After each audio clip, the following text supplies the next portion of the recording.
that it's going to be greatly diminished, and we have put a street with tree islands and other landscaping and things in here to help break it up as well too. So at this particular point in time, I'm going to call on my son Matthew, and if we could go back, please, Bowen, to the general development plan. Again, Matthew's going to tell you a little bit more about some of the aspects of that. Hey y'all, thank y'all for all being here. I really appreciate the turnout. I know there have been a lot of questions, we've gotten phone calls, and what I want to talk to y'all about just very briefly is the number of units, how the units are going to be set up, and some of the things that we really thought about as far as our neighbors and those things were concerned. So with that being said, I'm sure you've all seen the announcement that it's 35 cottages that are residential cottages that are going to be right here on the front of the project. All of these are going to have 1-car garages and 1 golf cart for each of these residences. So each resident will only have 1 car for these residences. There is a lot of walking paths. We spent a lot of time on this development plan. There are walking paths, there are golf cart paths. As my father discussed, this community really encompasses itself as far as dining is concerned and other amenities. It's meant to keep everyone pretty much on campus and living inside the community. When we did the development plan for Sprenger's building, we were very considerate in this because we worked very, very hard to be able to put these buildings actually on the ground and not with parking under them, as I think y'all have experienced with some other projects that have come along. The reason for that was to keep the height down, to keep the height as low as possible so that it wouldn't be seen from Green Island Road and it would not be an obstruction, and we have been able to do that with these buildings.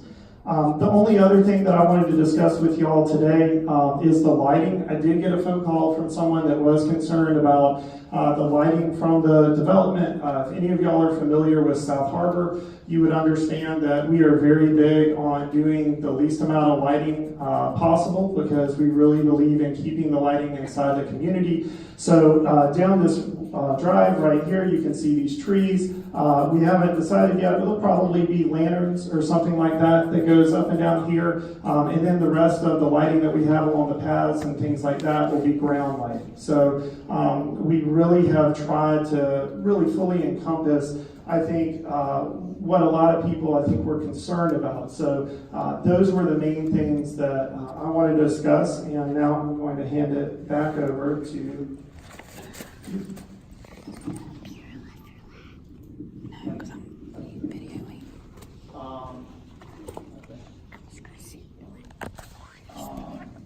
in this particular part, I'm going to ask either Amy or Michael to come forward and discuss a little bit about what amenities and things are going to be offered inside of this community.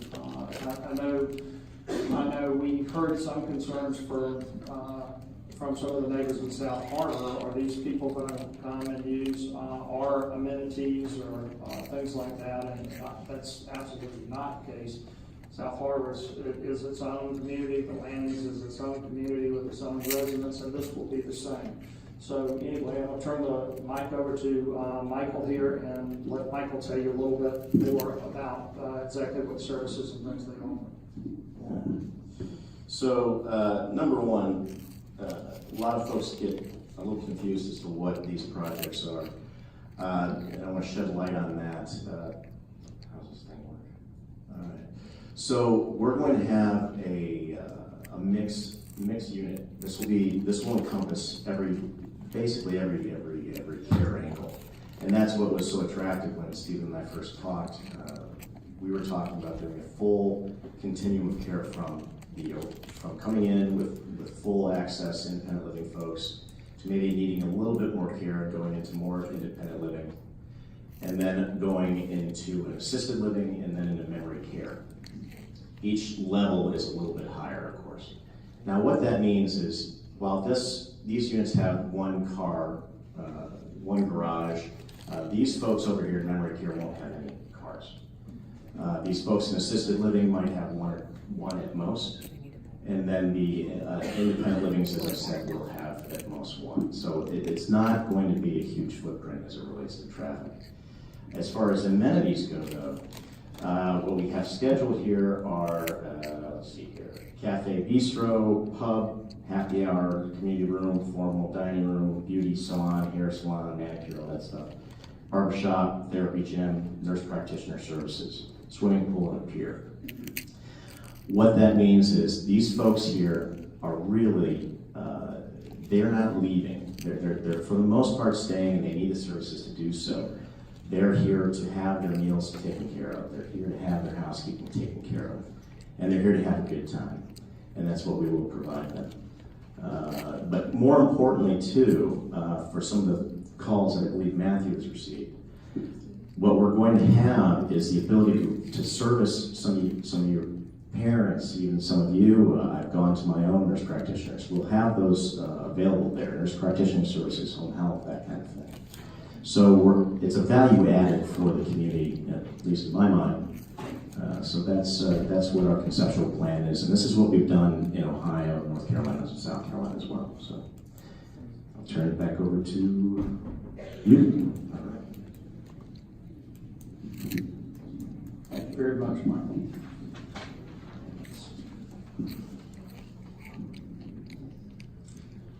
At this particular point in time, I'm going to turn the mic over to John Giordano and let him go over some of the more technical issues with Thomas and Hutton as far as the general development plan, and then after that we will open the floor to questions and answers. So, John. Thank you all for coming tonight. Real quick, just kind of give a quick overview of the site. The entire site is 64 acres, only of which about 31 is uplands, and that's what we're looking at here, the upland area. So the marsh delineation line is along this back edge. We've got some buffers. This is in the environmental overlay district in Chatham County. So there's a mandatory 35-foot offset from that, which you can see our buildings are set back quite a ways. The closest point to the marsh line is about 100 to 130 feet. So we greatly exceed the 35-foot offset. We've met with MPC staff. We've also met with Chatham County Engineering Department at their site plan review meetings. At their request, we've lined up the entrance to this development with the entrance to South Harbor. That's a pretty standard traffic engineering design criteria that they look for, is to line up the entrances. You don't like to have lots of offsets. But as was previously mentioned, this will be a gated entry, so you're not going to be looking straight down the road. There will be a nice gate there to obstruct the view. But if you did happen to line up and look down there when the gate happened to be open, again, this is going to be a nice boulevard section. And as far as the depth to get back to this building, the Sprenger buildings are set back approximately 850 feet from Green Island Road, so they are back there a ways. Which the perspective that was put up on the board earlier clearly showed that from Green Island, it's not going to be this monstrosity that you're looking at. It is way far back. And again, as previously mentioned, there is a setback requirement from Green Island, but we are self-imposing the 50-foot undisturbed buffer. And these will be undisturbed. Our grading limits will tie down. We're not planning to get in there, underbrush, anything like that. These will be undisturbed buffers. So any of the vegetation that's there will remain to keep those buffers. The street layout, we've got the main boulevard that comes in. Then you'll see that there are these drive aisles that come up and access the single-family cottages. Parking for the main Sprenger building. There's some parking in the front here, as well as some parking aisles that come around the back. There is an access road that runs here. This is an emergency access road, excuse me. What we're proposing for this is grass paved, which it's a product that is capable of supporting fire trucks without having any failures, but at the same time allows grass to grow through. So at the end of the day, when you're looking out, it just looks like a grass lawn. However, it'll be marked so that should an emergency arise, fire truck can safely traverse this and not get stuck. So as far as stormwater management goes, we're proposing some water quality structures back here in the back. We will be meeting Chatham County's ordinances for water quality, as well as any of the stormwater management ordinances. Trying to think. Again, we got the buffers here on the sides. I think one of the things to note is right now we're currently only proposing a density of 4.5 dwelling units per net acre. And it should be noted that in this current zoning, that could go as high as 8, but this particular development is way below that threshold. So, as far as any type of traffic or anything like that is concerned, it's much less than what could be proposed here. I think that's it. Just turn it back over to you and open it back up for questions. Thank you very much.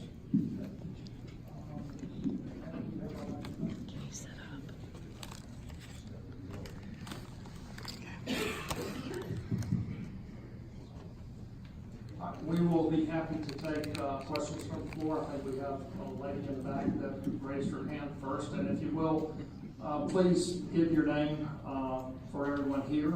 And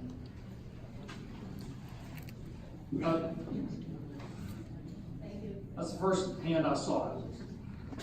Stephen, my name is Patty Morgan, and you and I have met.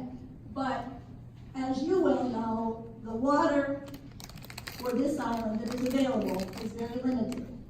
What percentage of the limited amount of water which remains available for use do you think is reasonable for your development to subscribe and claim, and what percentage will you be using for your development? I understand your concern with that. This is a process, and we go through various different stages, and this is the very first stage of development. We are trying to focus tonight on questions that really pertain to the NPC purview and this next hearing. Some of these other, I know, just from people I've talked with, that people have a lot of other concerns, and all of these things will be addressed and will be addressed in time. That we will deal with the utility company as far as that is concerned. Well, my question is, what percentage would you think is reasonable for you to use of what remains available? Well, I'm not going to get into that or anything else at this point. Well, please understand, this meeting is there's a reason for this meeting, and this meeting is to discuss issues that are pertinent to the NPC hearing that will occur next week. And that is, at this particular stage, is not a question for the NPC hearing. So I want to try to limit it to that. There will be a time where those kind of questions will need to be asked and answered. So can we go to Representative Jesse Petrie here for just a minute, please, and then we'll go back to that lady over there. And I'm sorry to see you come in, Representative Petrie, but thank you for being here. Thank you, Stephen. And as you know, and everyone here may not know, but I've been doing assisted living and home care for over 30 years. So I understand well the industry. And so my questions for the folks here, the biggest concern I have is we're talking about a 24-hour facility. Again, I understand this well, and I understand the staffing ratio. We've got a lot of staff, 8-hour shifts around the clock for these facilities. So typically, my experience has been, in everything that I've ever done, these facilities are in commercial zones. They're not in residential zones. My understanding, this is a residential zone. And so, and as you'll notice, the other two facilities we have here, right as you cross the bridge, that eliminates all that traffic in residential areas. Because as soon as you cross the bridge on the island, that staff is at their facility. So can you speak to the staffing ratios that you're going to have in this facility for me to understand better? Thank you. Would you like for us to, I could ask I could ask Harold Yelling to sort of speak to the zoning and that particular issue, and then we could go to the Springers with the staffing issue. So, Mr. Yelling.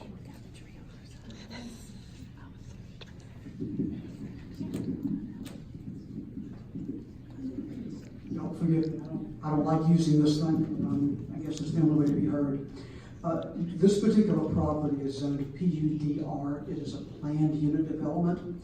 It's a little bit unusual to be located where it is. Most of the properties all around it are zoned R1, but this is a PUDR. I have the ordinance in front of me. What makes it unique is that it's confined to properties 25 acres or more. This property is 65 acres with 30.88 acres of upland. So we qualify under any circumstances for being over 25 acres. But the PUDR, although the R stands for residential, permits business uses as well. This may come as some surprise to many of you, but when you look at the uses which are allowable in a PUDR, they would include a food store.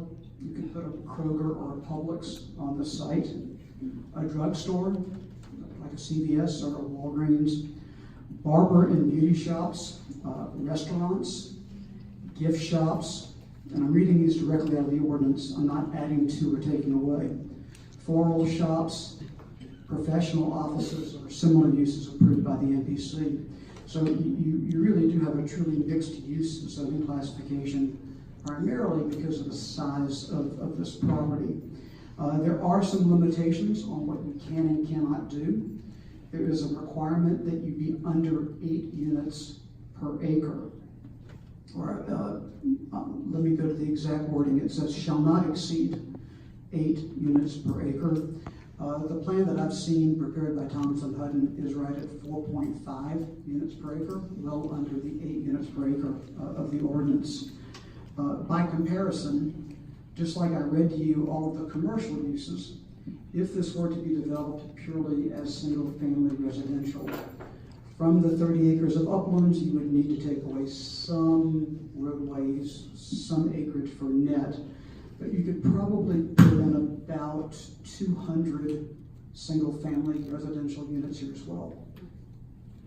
So by way of comparison between projects, 8 units per acre is what is allowed. There's actually a little bit of wiggle room where you can actually, under some circumstances, go to 10 units per acre. Fairly complicated set of words in the ordinance, but even going at 8 units per acre on 25 acres of net, you're at 200 single-family residential. There also are parking requirements by our calculation, and by our, I should say, I mean Thompson Hutton. 233 parking spaces are required, and we have 286.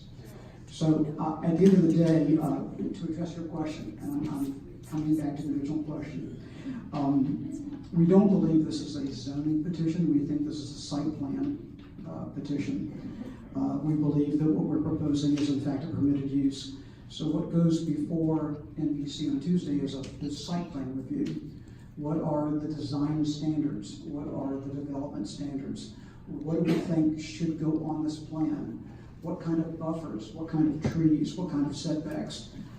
Hopefully that's why we're here today, and I think Mr. Lufburrow is making an attempt to both show you what's required, and he's trying to show you what he's volunteering to do as well. So I hope that answers your question.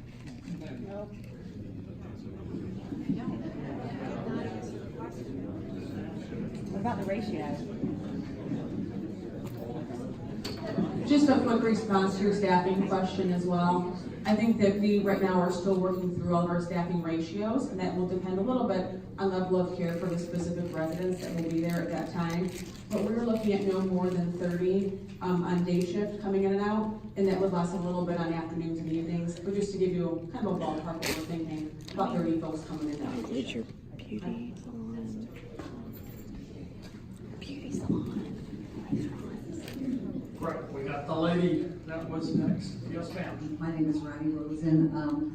You said there were 35 cottages, Yes, ma'am. but you didn't talk about the capacity in the Sprenger building, and how high it will be. So can you give us a little bit more information about Yes, ma'am. those I'm specs? gonna let the Sprenger folks talk to you about the capacity of their units.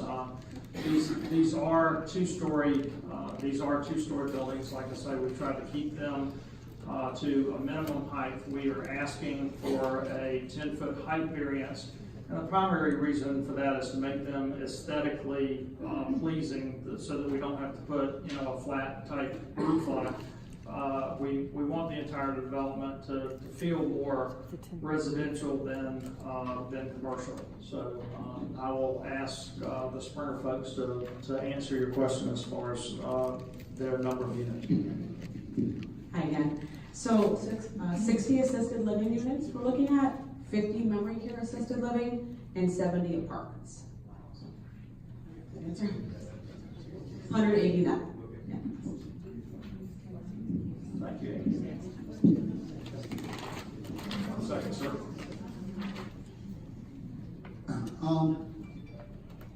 You made a nice presentation talking about the visual buffer from Green Island Road, Yes, sir.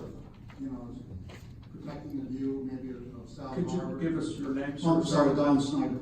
Yes, sir. Thank you. Now, and I understand you have a buffer on the back end that faces the marsh, but you haven't said anything about the visual part of that, because I'm sure this facility will be probably lit 24 hours, and people who live on the other side are gonna be able to see that. You're gonna have a similar type of height on the buffer?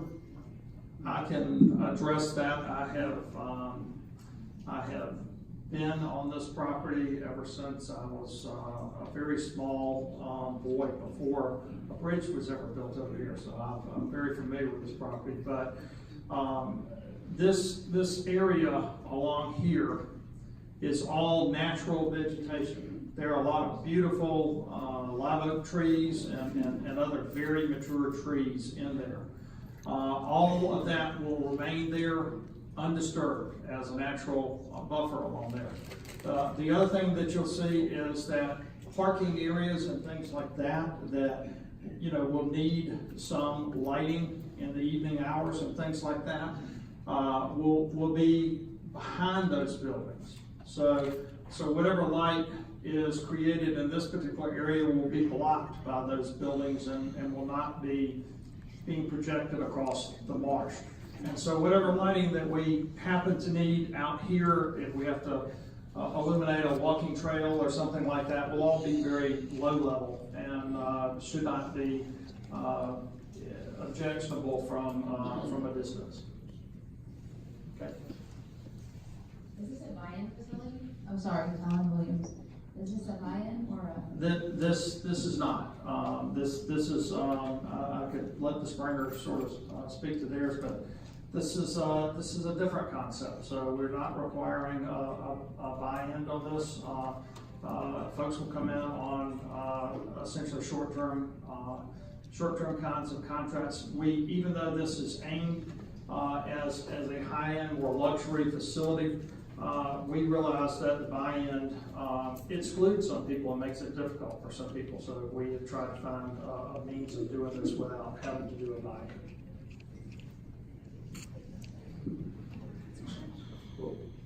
Yes, Hi, ma'am. Andrea Felkins. Yes, ma'am. I'm looking, and you tell me there's 260 plus or minus parking spaces, and I'm looking at a driveway that's lined up with across the street. My concern is, and I don't know if the NPC is who's going to address it, but we've had 2 evacuations of this island in the last 2 years, and now we're going to have 3 assisted living facilities on this island, and 1 driveway to leave. And you're telling me a lot of people don't have their own cars. So my concern is what kind of plan is going to be included in your marketing presentations to say how people are going to get out of there? I mean, the tornado the other day on Wilmington Island, or wherever they finally said it was, happened pretty quickly. And my concern is, we say it's a 2-lane bridge because won't be able to close one lane and let people come in, go out, because people will be coming in to get shuttles to get people out. So is that part of? I will ask. I'm sorry. Oh, okay. Well, Mel here, I think, will be able to answer that, that question, because with all the facilities they have certain plans in effect to take care of that. So Mel? Actually, we're required by DHEC to have a plan in place for emergency response. I actually am the safety engineer for the company. And we will move out before the local people usually, because number one, typically we're mandated by the governor to evacuate first. And that's in our plan, in our process. We have a very extensive plan. We actually have a CERT team that comes down from Ohio. Last year from the hurricane, we came down 4 days in advance, and we were ready to evacuate before the governor actually mandated it, because we wanted to make sure we had everybody out of the way. So our goal is that we will have our buses in here, and people will be loaded up in the room first. No, because again, we're gonna be ahead of the people. You'd be surprised how quickly you can get them out. So yeah, but because you have 2 lanes going out. But. Okay, Mel, I think we have a gentleman over here that's been holding his hand up for a while. Right here in the Yeah, I had a question about sorry. My name is Michael McCracken. I had a question about the zoning. When you mentioned that, like a PUD-R, yeah, and it says EO after that as well, which has to do with environmental. It's interesting, the landings, all the property in the landings is PUD-R. South Harbor is PUD-R. The village is not. The current existing retirement facilities are not. A few of the churches are. And so why did they go to get the zoning changed when you say they could do whatever they want based upon the zoning that exists for this piece of property? I have no idea why certain zones. No, the whole place is PUD/R, and then when things happened, the zoning was changed. So I'm not as qualified, but I think I will attempt to answer Good. that question. Thank you. So for instance, the village has a commercial zone, and the Thrive community that is going in there is these type of facilities are considered residential, not commercial, and they cannot go in a commercial area. So Thrive had to go and have the zoning changed to a residential component in order to be able to go into that particular area. So that's why they required a zoning change. That's my understanding. So, all right. My name is Phil Trainer over here. I'm sorry, yes, sir. At build out, what will your resident population be? What will the employee population be?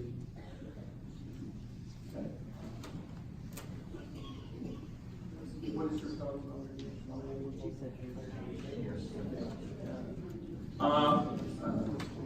Sprenger's facility, as they just said, is 180 residents.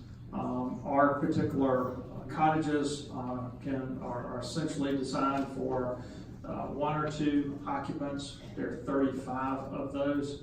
So, you know, if you said that there would be 2 occupants in every single one, that would be an additional 70, so it would be 250.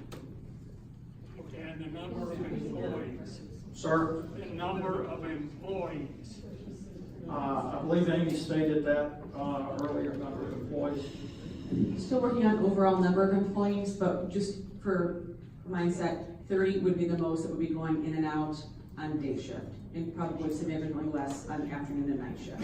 Or So 60. we're still working on overall numbers. It's 30 and It's also 30. partially due that we're still working on some of the amenities, so. Hi, Stephen. Linda Fiddler. A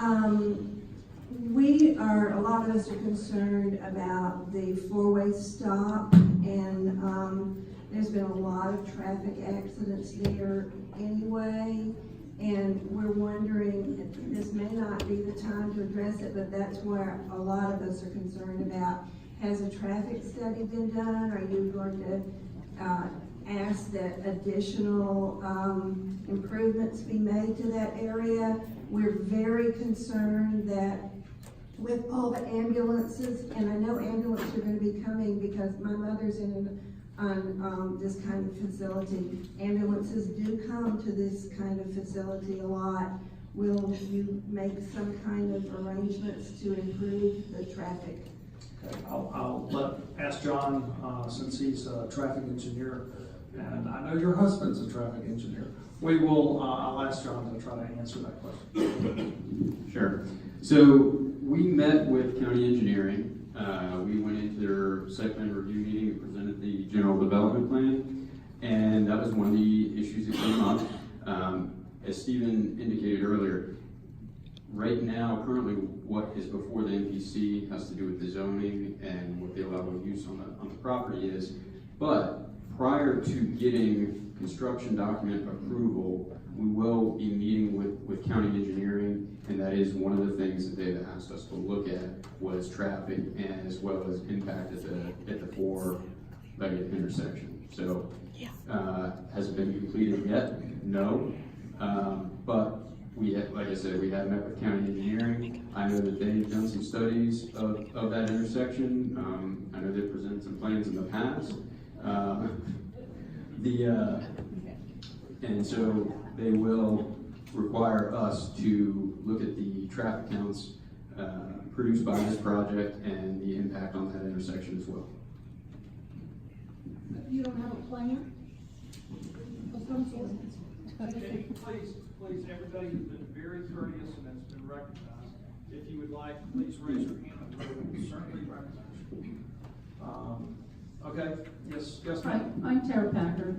Are you aware that there are a bald eagle nesting pair that use that property and the lagoons in it? Again, if that is the case, that will be something that will need to be addressed.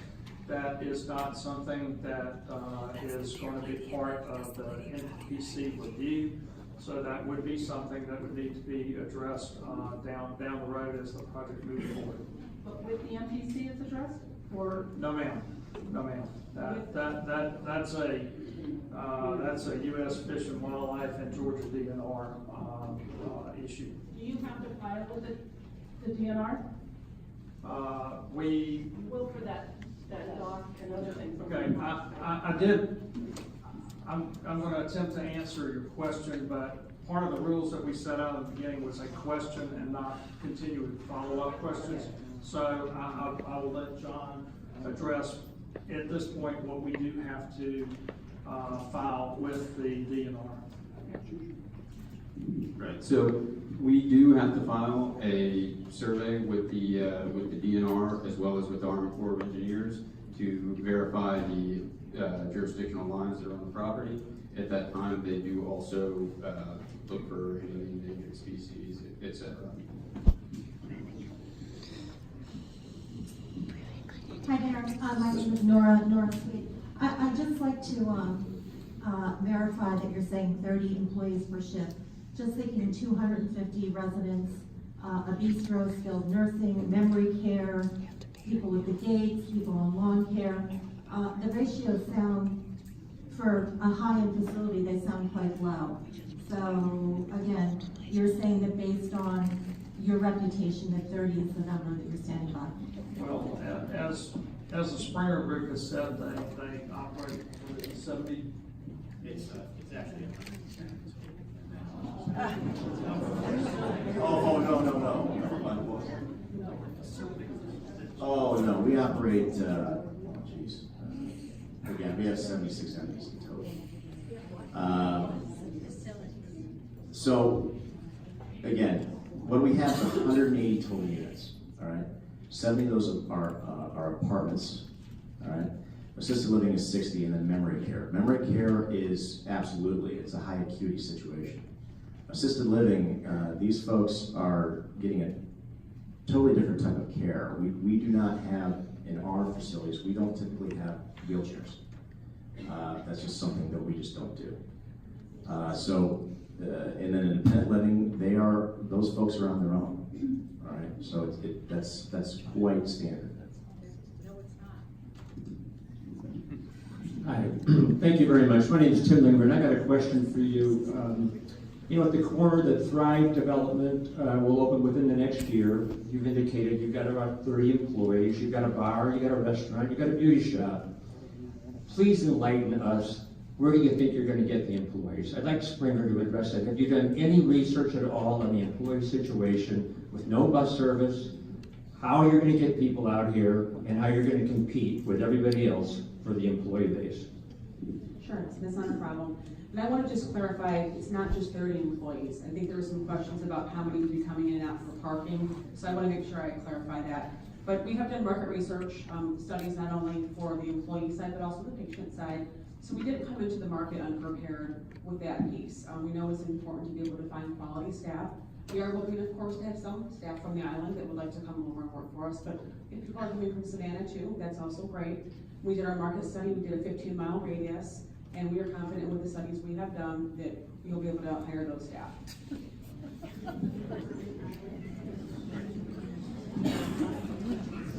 We probably need to catch some of the folks in the southern room too, and we're trying to get everybody before we conclude here, so.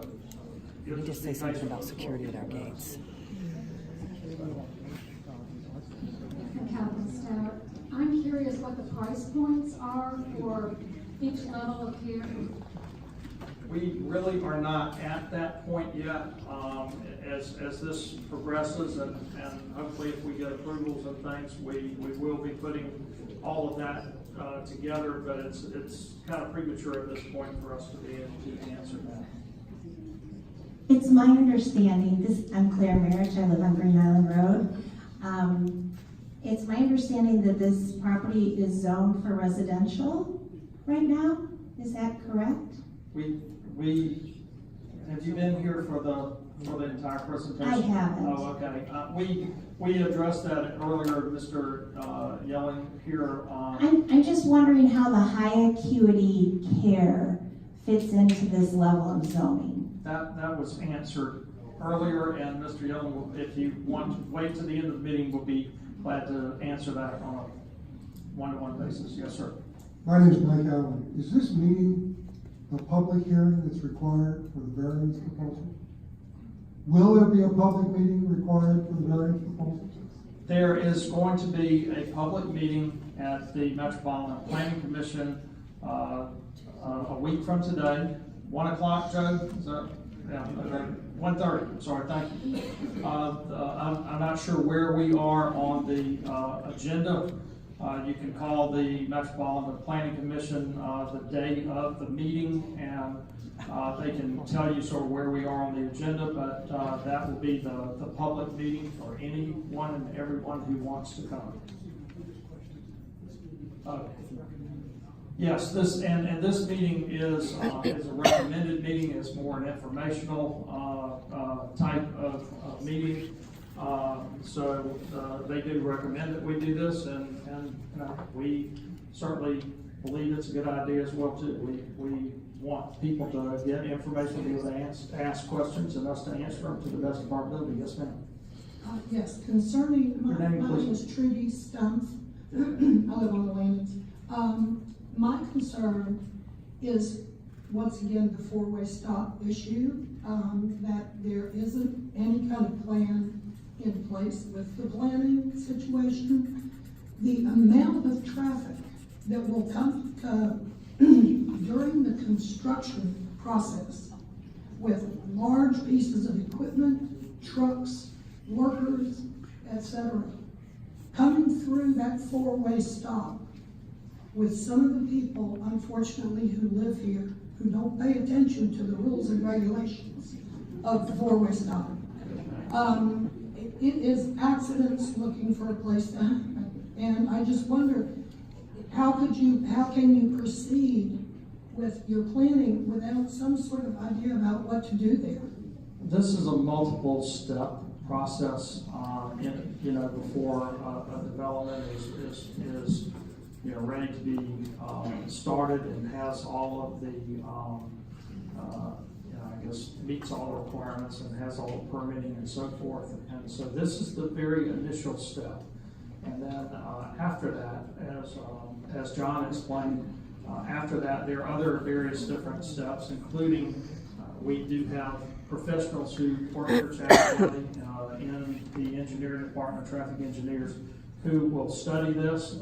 They'll require certain studies and data from us, and then they will make a determination of exactly whether improvements need to be done to that intersection, and if so, what they are, and so forth. So that's their particular function, and that will come, but it doesn't come at this early stage.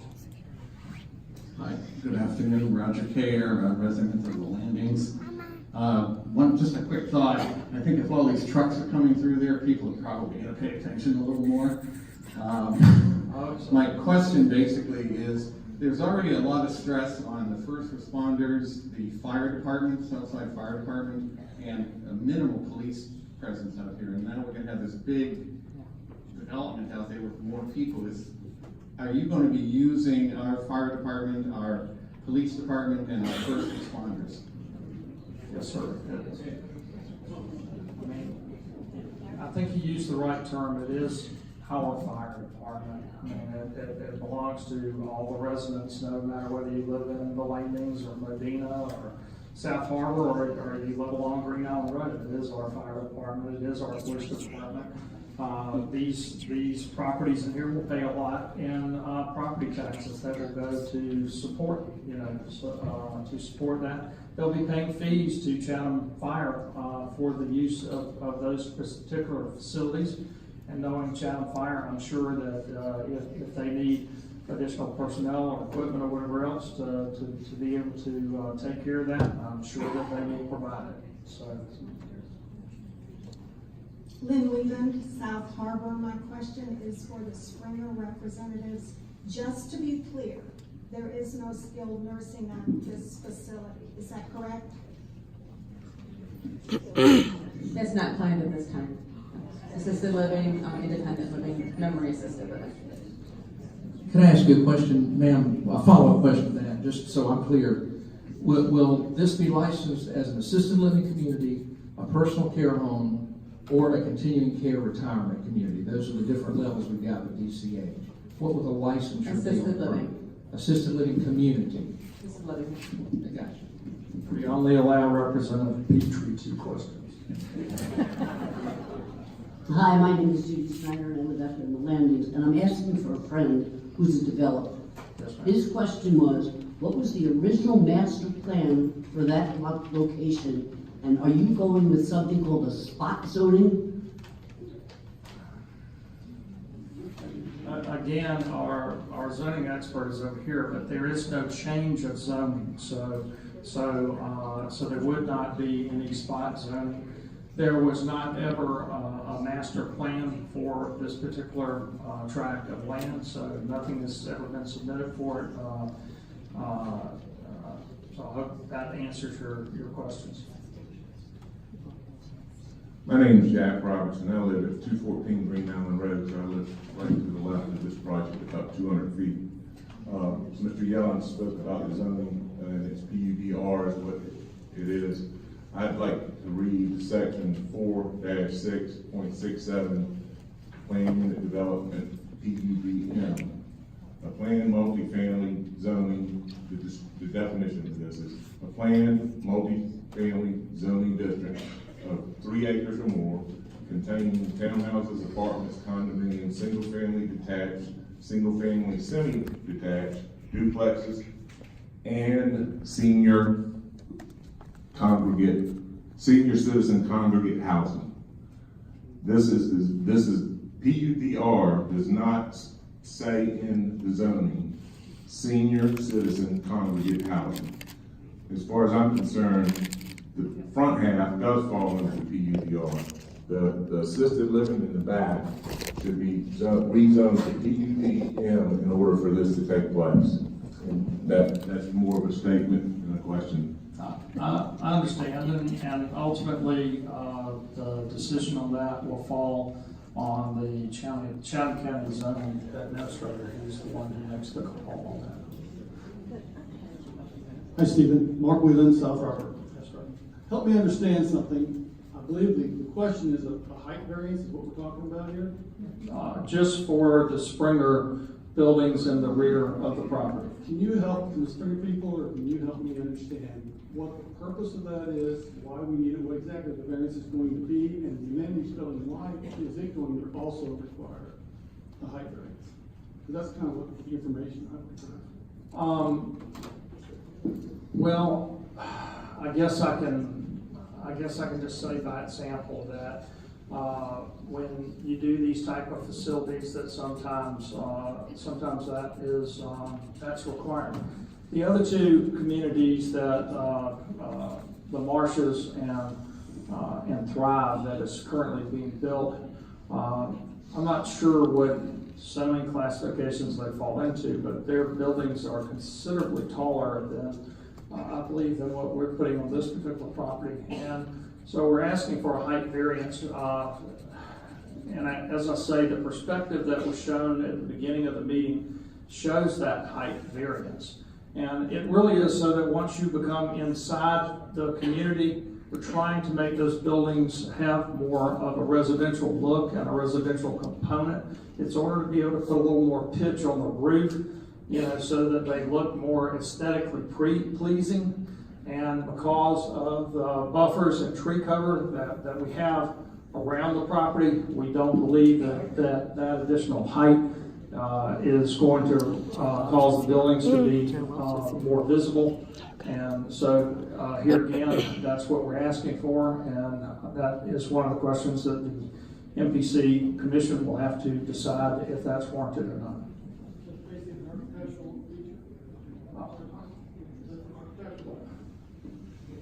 Please.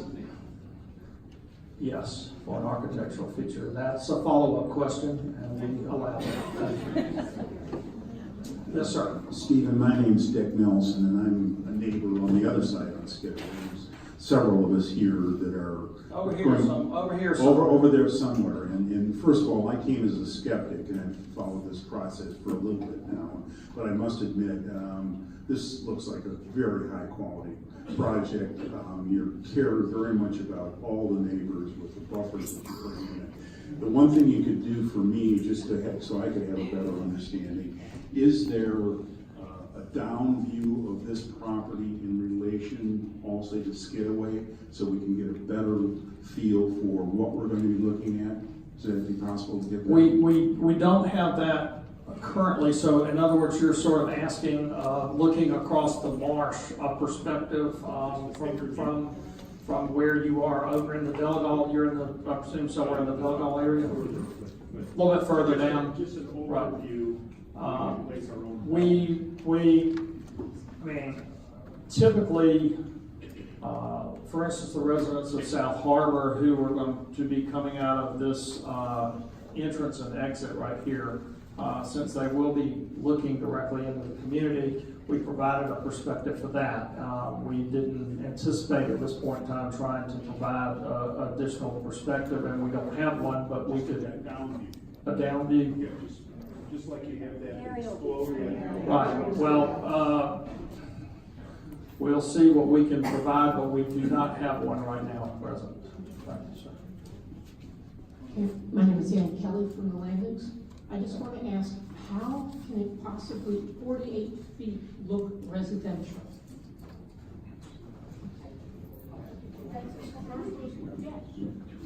Well, if you have a two-story building with more or less a flat roof on it, that it's certainly a subjective opinion as to what it's going to look like. We feel like that it will soften the tone, give it more of a residential look. That's our opinion, and that's all it is. And like I say, that will be a question up to MPC to decide whether or not that variance request is justified or not. Yes, ma'am. Yeah, hi, I'm Carol Blank. I live on the Landings. My question is, Green Island Road itself, the people that live right on Green Island or across Green Island, the traffic that's happening from the building, from the trucks and for the construction is going to have a tremendous impact.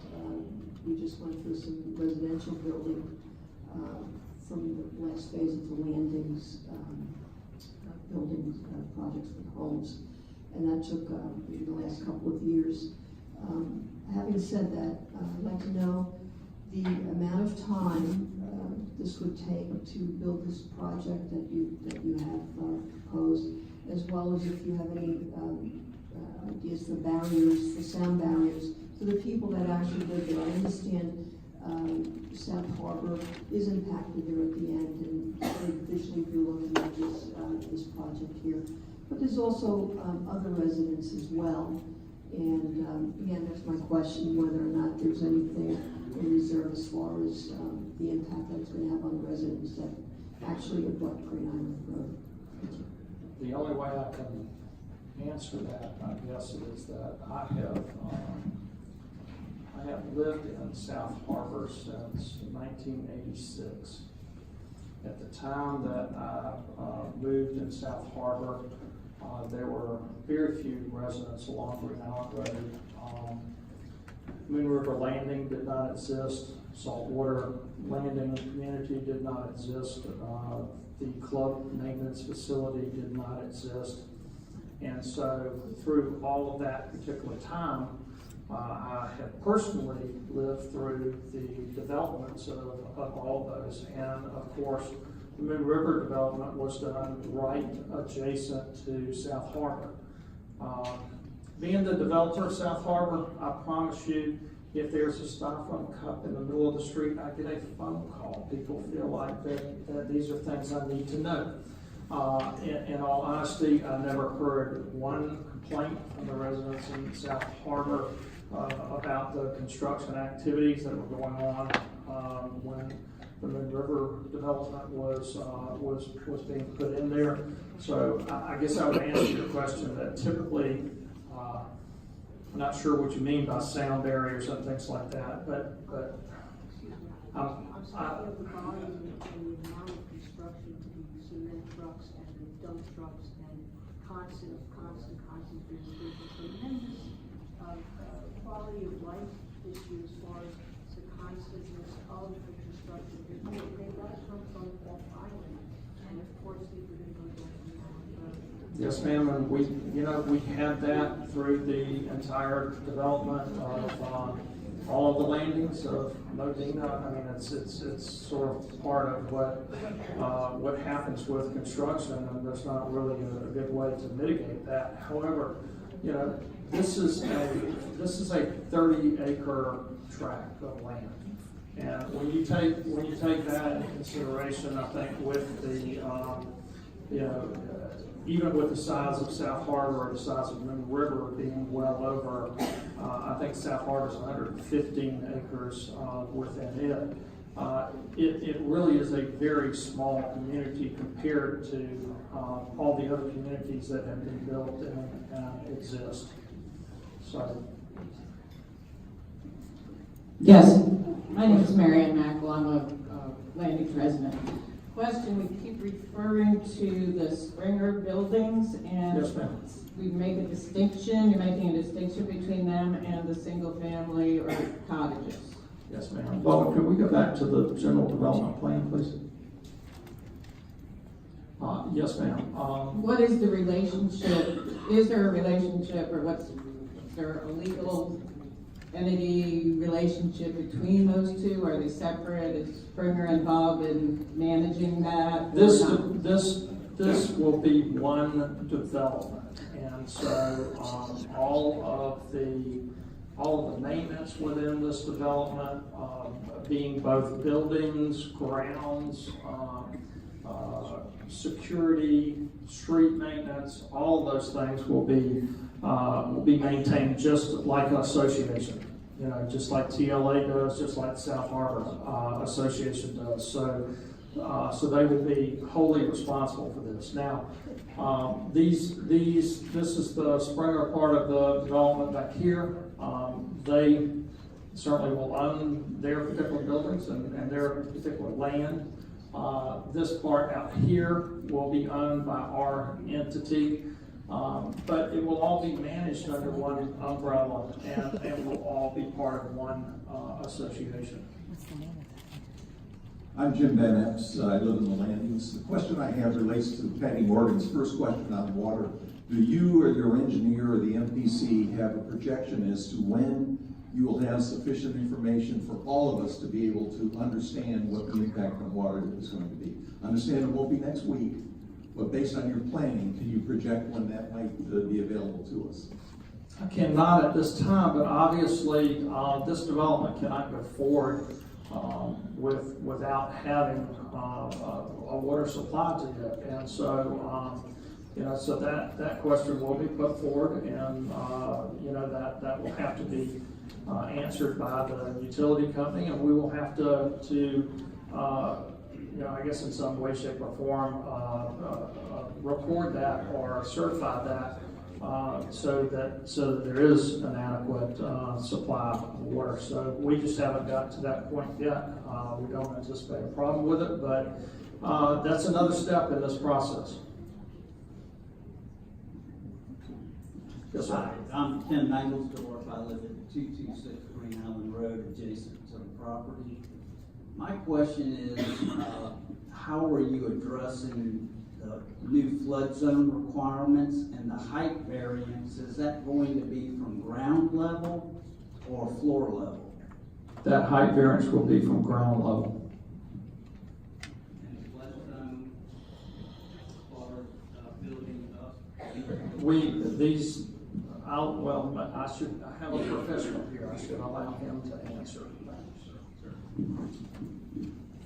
So, you're probably aware a portion of the site is currently in the flood zone.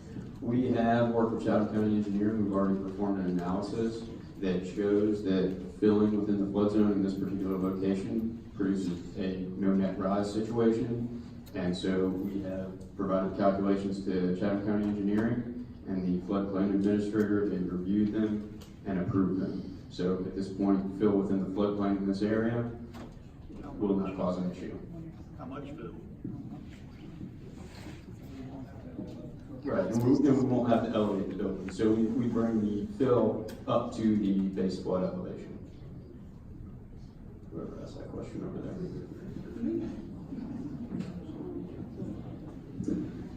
there. Hi, my name is Sue Jones.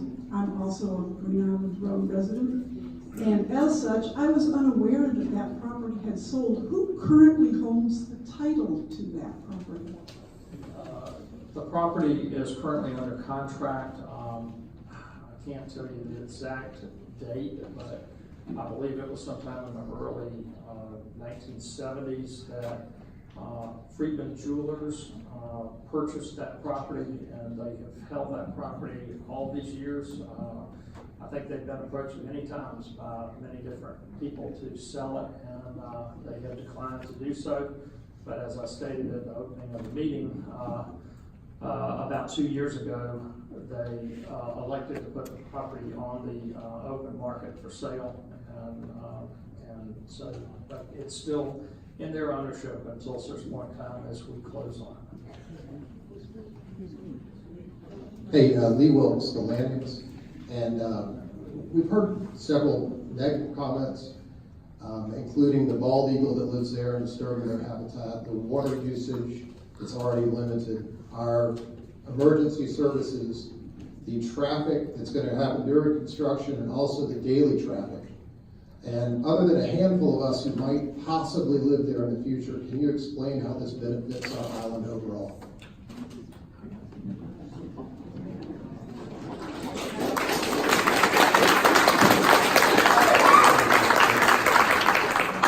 Well, again, you have to understand that my family owned the property in South Harbor since the late 1940s. A long time before there was ever a bridge even being proposed to go over to Skidaway Island. And I used to come over to this island with my grandfather as a very small child on both. So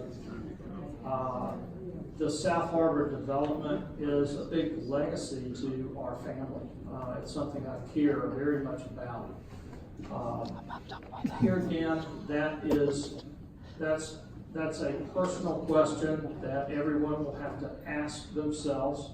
We feel like that we're going to offer a facility, and I don't know if all of you totally understood what Mr. Sprenger said, but for instance, the clinic care there is going to be open to the public. It's not just going to be confined to the residents within their development. And we're going to provide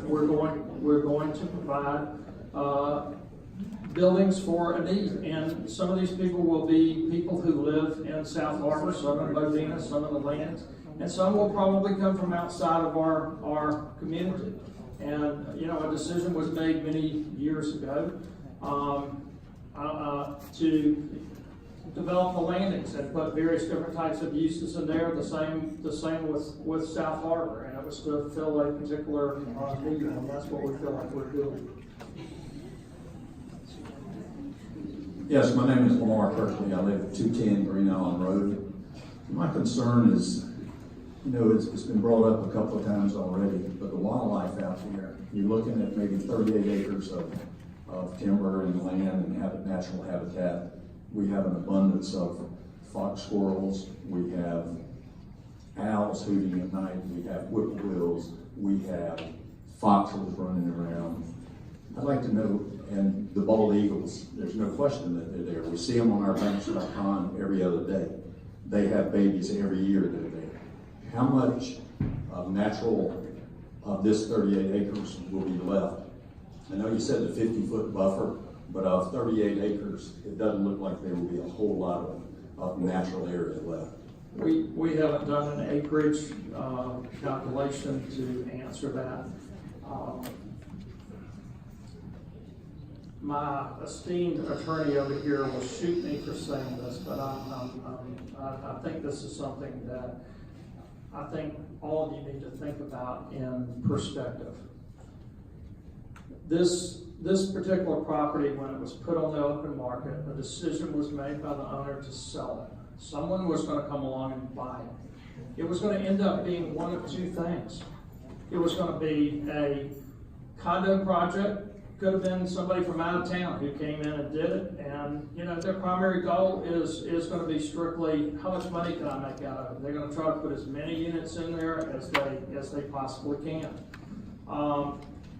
One of the reasons I looked at this project was we live in South Harbor. My family lives in South Harbor. I have a sister that lives there. I have a 94-year-old mother who lives in South Harbor. We still own a lot of property in South Harbor. I was concerned about this. I thought, you know, somebody's going to buy this. Unfortunately, we were blessed that it stayed in its natural state for all of these years, and someone could afford to own it and pay the taxes on it and so forth. But once the decision was made to sell it, that was the end of that. There was not going to be somebody else who's going to come along and buy this and leave it in its natural state. So I felt like we had a choice.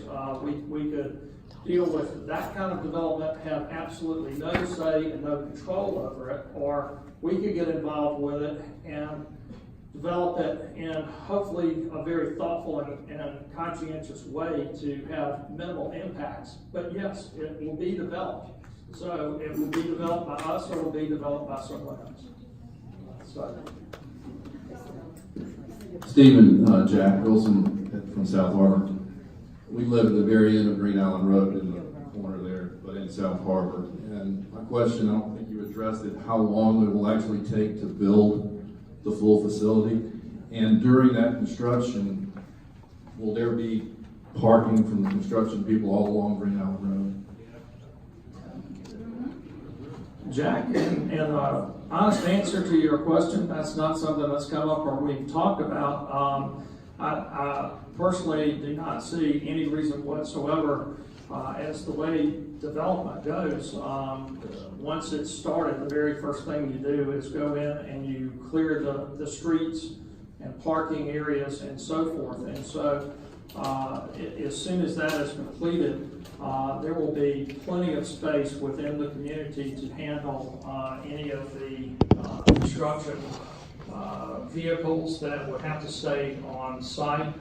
We really haven't talked about a full, construction period, but I would say that in putting, and this is just a very rough guess on my part, but in going in there and putting roads and sewer, water, and other utilities and things like that, once contracts are let and once that's started, it's probably about a 6-month process. And I would think the construction process for our particular part, and these particular units in here, they're going to be phased in. They're not going to be all built at one time.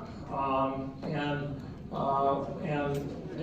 so, but for the initial construction in there, you guys, how long is it? They say Sprenger says about 13 months for their particular part. Ours would obviously be less than that. Hey Stephen, my name's Katie Joyner. I live in South Harbor. Unfortunately, my house backs up to Green Island Road, so I get to have a great view of all of the traffic. I get to hear all the emergency vehicles that will be coming down and all of the 30 to 60 employees, since they're going to be changing hands at the same time. All of that concerns me. I moved to South Harbor because I wanted a quiet and serene, beautiful place to live. I know that's what you wanted, and that's how you advertise your properties. So I'm very concerned with a commercial property being across the street. How do you think our property values are going to fare?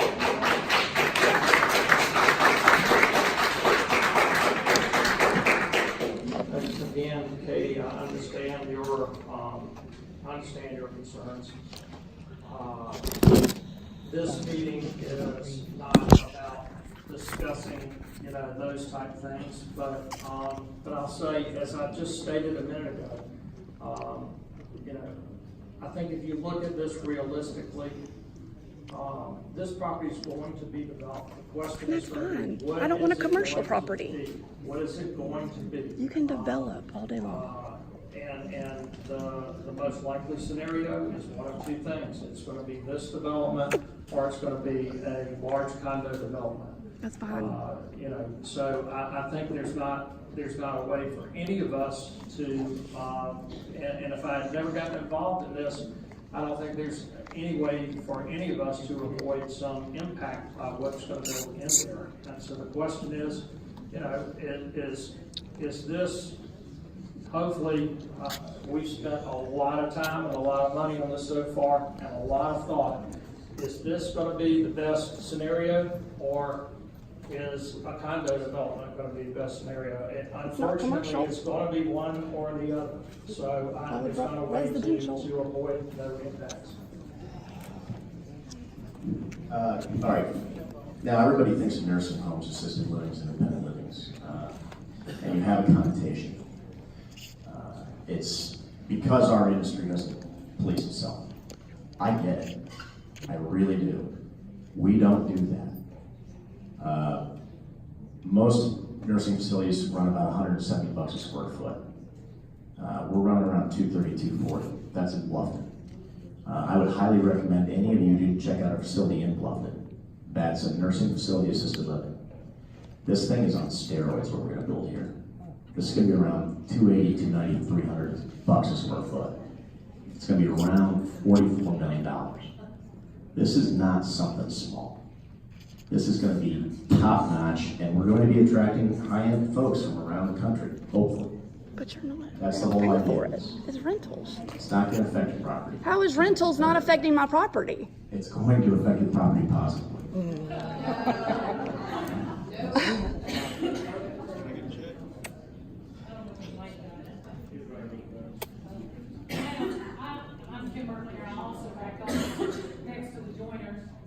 I have the same concerns they do. What, as a developer, I understand the 50-foot buffer is going to go across the street. The Landings graciously, when they were developing down, if you drive down Green Island Road and you've been here for as long as I have, you saw that the Landings placed a buffer for those residents that backed up Green Island Road, which was a berm. Then plants were planted, and currently now you can't see any of the homes because plants were planted. Are you all planning to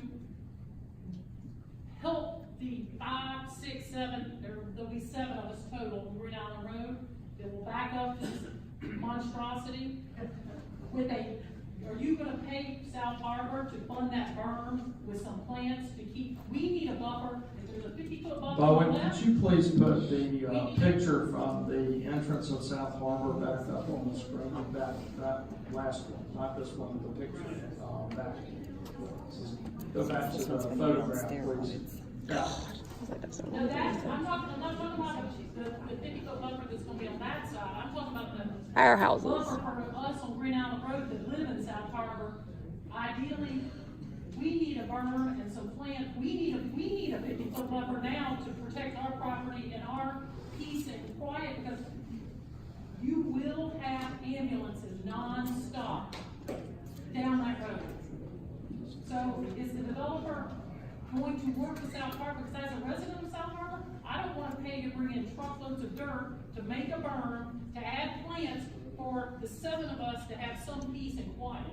So is the developer going to help us, the South Harbor residents, not have to pay for this as a capital investment? That, again, that is not a question pertinent to the meeting. I disagree with how you feel about that. We did, as developers of South Harbor, left a 20-foot buffer behind your property, a vegetative buffer that's behind your property, separated from Green Island Road. So, you know, those are things we can talk about in the future. That's not pertinent to this MPC hearing. We only have a couple of minutes left, yes, sir. Malcolm Harvest from South Harbor, Mr. Stephen, I wanted to ask you to address the gate guard. Is it going to be set 100 feet down the end or right on traffic backing out of Green Island Road? These kind of thoughts. It would be better if it was pushed down the buffer. Malcolm, since you're my neighbor, I'll call you by your first name. We haven't gotten that deep into the design, but I hope you know from the design of South Harbor, which we spent a lot of time and money, and I think it's a very pretty entrance, that this is going to be the gateway into, as Mr. Sprenger has said, a very high-end, a very nice community. And so we're going to want that to be attractive. For safety reasons or whatever else, we certainly are not going to want traffic to be backed up onto Green Island Road trying to get in there. So those are all things that we can certainly consider. Have you spoken before, ma'am? No, ma'am? Okay, all right, we'll take this, and this will be our last question. But before we do that, I want to thank all of you for coming. Again, I'm sorry that some of you had to wait outside for a few minutes, but we did have limited capacity here. I appreciate your patience. And more than that, I want to thank you all for the way you conducted yourself, in this. In the world we live in today, sometimes people are not very civil about these things, and we thank you very much for the way this meeting went, and I hope we were helpful. So yes, ma'am. I just want to my name is Jerry Malella. I live at the Landings. My question is, at what point in this process do the issues of water usage and traffic, etc., get discussed, and who does the approval of those issues? Yes, ma'am. So once the site plan and the zoning site plan's approved at MPC, we will then move into the construction document phase, at which point we'll prepare construction documents, all the design calculations, looking at water, sewer, drainage, the traffic. Those plans and calculations will then be submitted to Chatham County Engineering to make sure that they comply with the county ordinances. We'll also reach out to the utility provider out here to make sure there's adequate capacity and we meet all of their requirements. So those two entities will issue approvals to make sure that we've addressed all those concerns. And those are without public hearings? Those are within whatever organization? Those are through those organizations to make sure that we meet the design regulations and ordinances that are in place by Chatham County. Yes, ma'am. Again, I thank you all very much for coming.